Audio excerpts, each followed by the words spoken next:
سلاوريس الو باش كاك سعاد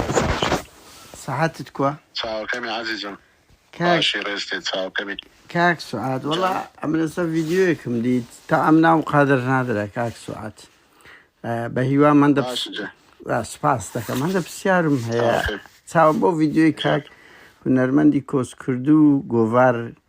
گواری کود از تو ازم سروش سندیکای هنرمندانی ونیا لقي هولير بله اوش هوليره باشه تیتان لبو کردی انگو تقریبا سالک کوچی دوایی کردی علی 2000 یعنی مالش بشانده براسی جگای تأسف زور پدوای روشکی هندی هنرمندک بنمالکی او هابجیتن اوا بخوش جنکی ابزام اشارتی پیدا گوتی قرداریش بو اوش بو بله ایتر موظف بولا دایره رکلمه بو بله دیاره زوری پاره قرض کرده بو دیاره زوری پاره دنا لبوی کرا داوای عملیاتی کرده بو پاره لبو عملیاتی لبو صرف کردیم بله اردیان دایتی ایتر اردی درایتی بله اردی درایتی لا كما بلا مامزاوي اردیان دایتی بله بو آخری ايش مردني ایتر هاوکاری دکرا زور هاوکاری دکرا لبزمی بزم بو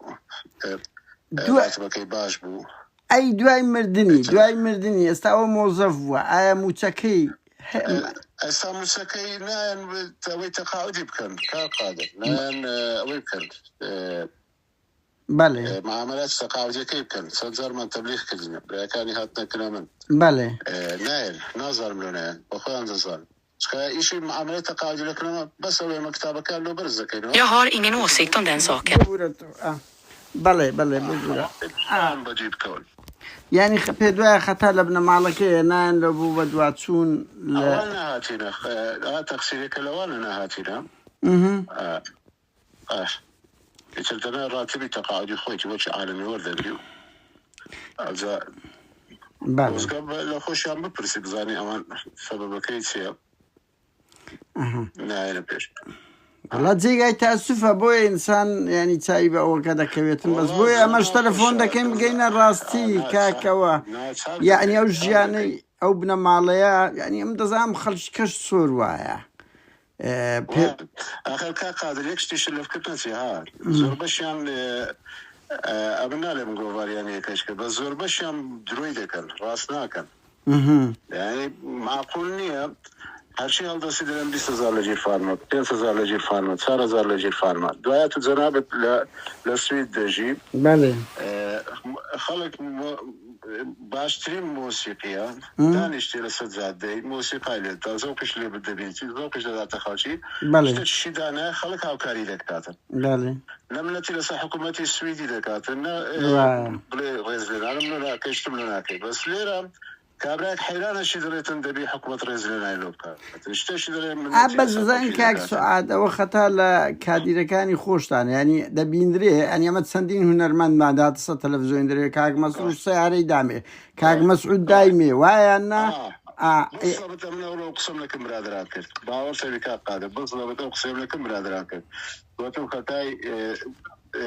حزبي شي كذا حزب كبارين داتي كشي بعد نسخه بدأت السنديكاي هنرمند أمريكا أو هاوكاري من داو كسي ودي سبيل التلفزيوني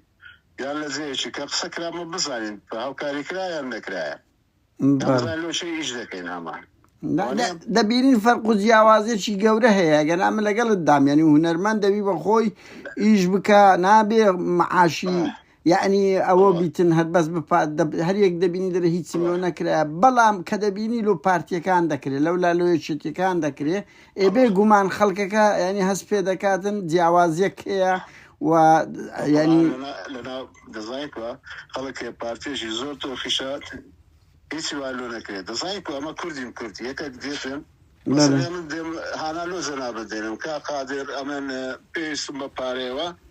يكش كلمة محتاج ناتبش وعندك سيب زد نفسه لنا وهم حزبك دەیدەنێم بەس خەڵکی شێ بەخوای هیچی وەرنەگرتێ وەلا خەڵک هێوا تەسەوڕ دەکەی لەوانێ حياتي خويا من حزب كان دانا بهم حزب كان وا عندك خلق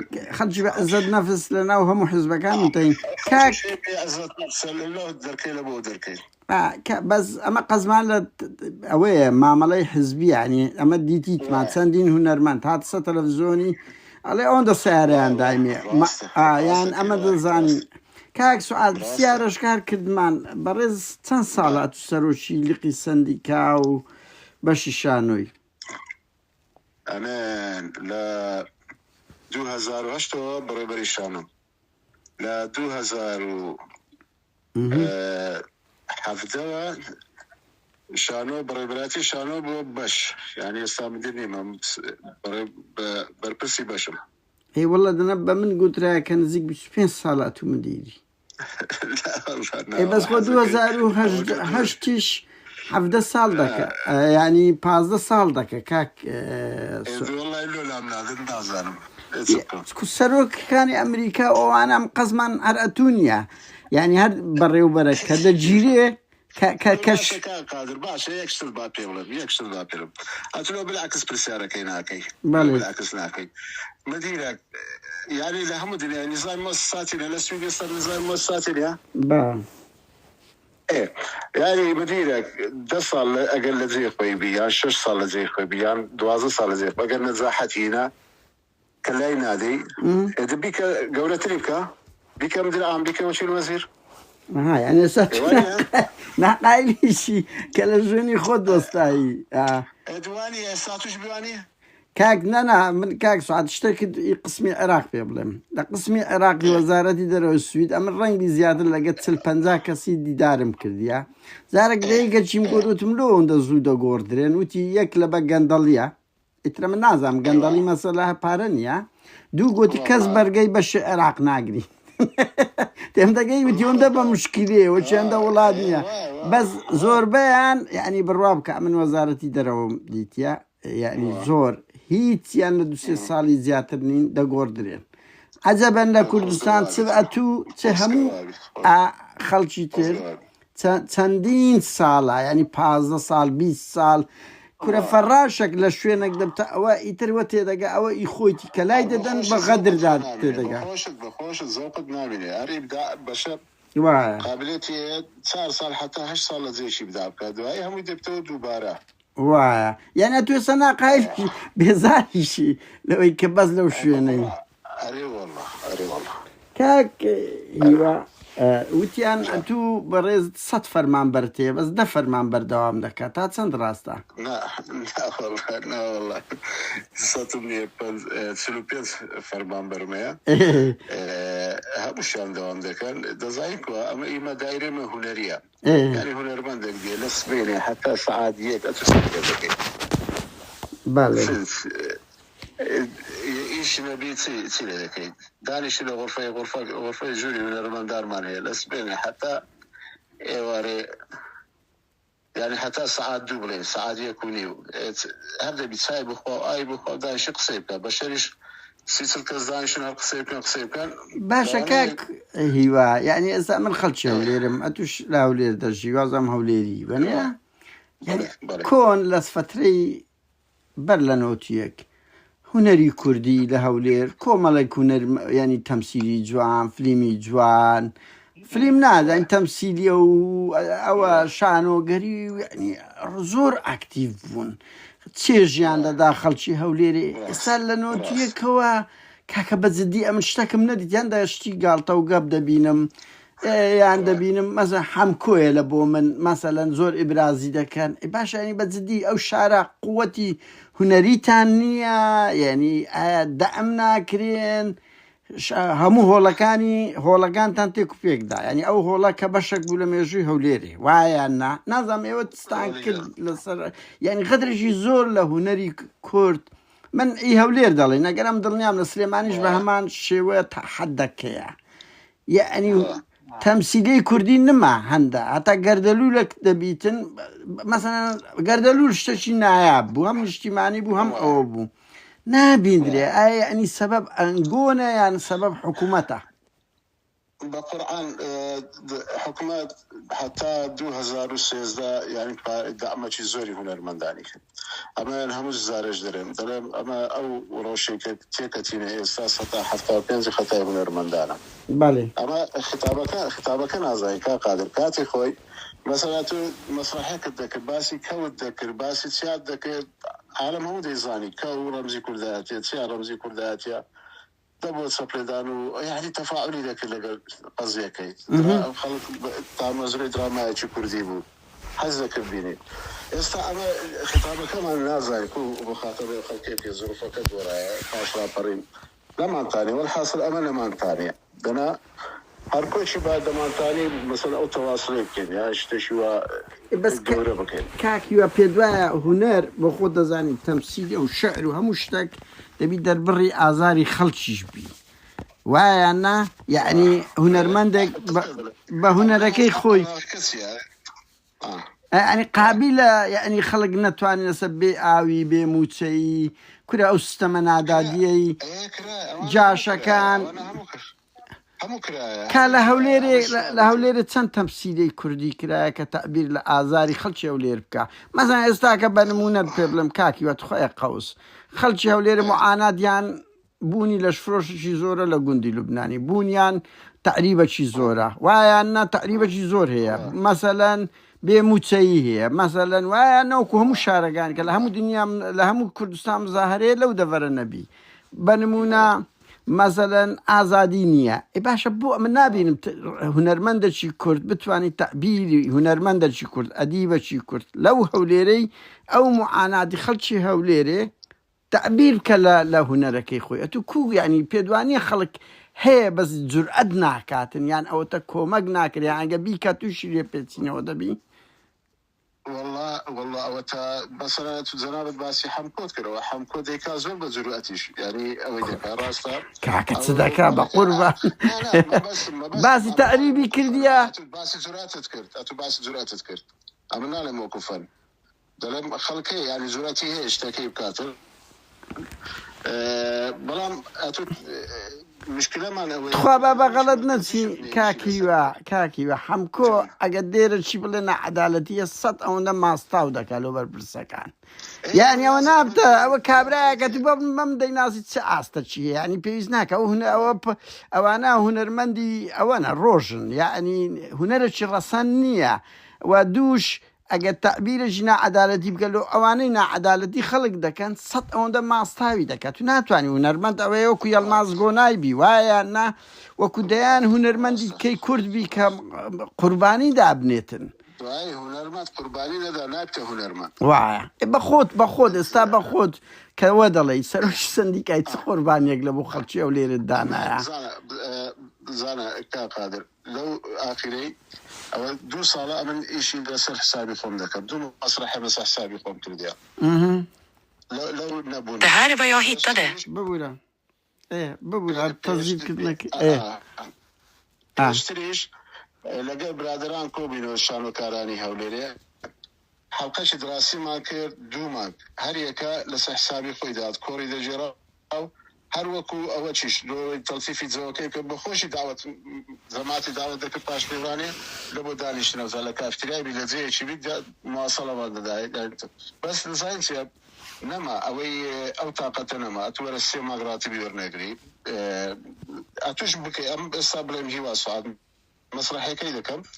شيء لقرم تمثيل لك أواني دين تمثيل لك آية طاقتانية مروجة ببي خواردن ببي أو بتكسيب أي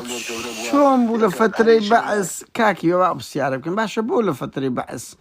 أو روحيتها بوخو أو بعثش باري زور نددا وين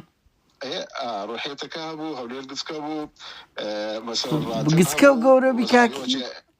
وزي اقتصادي كاكا من التي لو بيان اسمه حاجة ثقافة زماري خلقناتا اللي فرمان برام ببيان بيتا هولي شانو كاكي ولا ساندين ينت زونية استبول سليماني تحدك او جواب زياترة يعني منعلم ببي استوايا انا ورشتق سليماني ذكري او واقع خو ما هو ليرين بلام او واقع خلش سليماني قرمو قرطر دسي همانا معا سليمانيش قوربوا سليمانيش برسيا بيموتسيا هنريان بيشكو توترا لو خلل لە هەولێرە یعنی هەست پێ ناکەی سیستەمەکە بە خۆی دەمی شتی جوان ناکە زیاتر دەمی شتی ئەو شتان دەکە کە لە چوارچێوەی خۆی دەسوڕێتەوە ناوەڵا دەزانین کو خەڵکی خەڵکی سلێمانی دیفاعیان زیاتر لە بۆ هونەر روشتووە ئەمە بەس لە هەشتاکان هەولێریش وەچی سلێمانی بوو کاکسی وای ینی چێشە لە شار نییە چێشە لە سیستەمە وایان نا کا قادر ئەمە لە پاش 2005 لە هەولێر پارەکرا بەڵێ لە هەولێر هونەرمەند فێرە پارەکرا پارەشی زۆر دەدرا ئەگەر بە پارەی زۆر نەبایە خەڵکیشی نەدێت وێ هات هونەرمەندانی هەولێر ئێستاگە مقارنە پێ لەگە هونەرمەندانی سلێمانی وەزیان زۆر باشترە ئەتووە مەبینێ یەک دووەک لێرە دەلێوانە ئەوها دەنووسێتەوە دەنا پارەی باشیان ڕێژ ئێستا ئەو پارەیە نیە ئەو خەڵکە خەریکی ئیشیت کێ لە بۆ خۆی Här är lite information. خەریکی دۆبلازیە خەریکی ئیشی دەرهێنەری دەکات لە تەلەڤیزۆنەکان ئیشی نارەی دەکە ئیشی سەوت دەکەن هەموو تەمەشای گەنجەکان کەوانێ خەریجی مەحەدی هەموو بەرەو کورد ماکسی دەڕۆن بەرەو تەلەڤیزۆنانە دەڕۆن ینی خەتا لە سیستەمەکەیە کە دامی بەرەو شتی خراپیانەوە باشە کاکی وایانی هۆڵی گەلتێک چوو چەند هۆڵ نازام چ هۆڵیت کە باشەنگۆ بەڕاستی ستان کرد ئەو کە بەشێک بوو لە لۆگۆی هەولێر وایە نا مێژووی هەبوو ینی چەند هۆڵیت کە تێک چووە چەند شتی مێژووی کەی هەولێرێ تێک و پێک دەدرێ چ دەکەن ئەنگۆ ئەمە لەگەر ئەو هۆڵەی نەبووین کاتی خۆشی کەشفێکیان تەقدیم کردبوو کە ئەو هۆڵەی لۆژەم کردەوە هەستان کەشفەکەم تەقدیم کرد ئەوە دکتۆر بەرهەم شاهێدە برادرانی سندیکای بڵێن دەستێ باڵاش لەگەڵم بوو شاهدن بە 250 ملیۆنی کەشفەکەم تەقدیم کرد گوتم هۆڵی گەر هەمووی سادەکەمەوە تەبریزیش نەکەم سادەکەمە ینی پارەکە وەزارەت بدا لە جنێت ئەوەی دەکا بەس کەشفەکە من نووسیبم بە شێوەیەکی بڵێن ئەلموتر ئیتر لەڕقی ئەوەی ئەمە کەشفەکە کەمتر بوو ئەوە بوو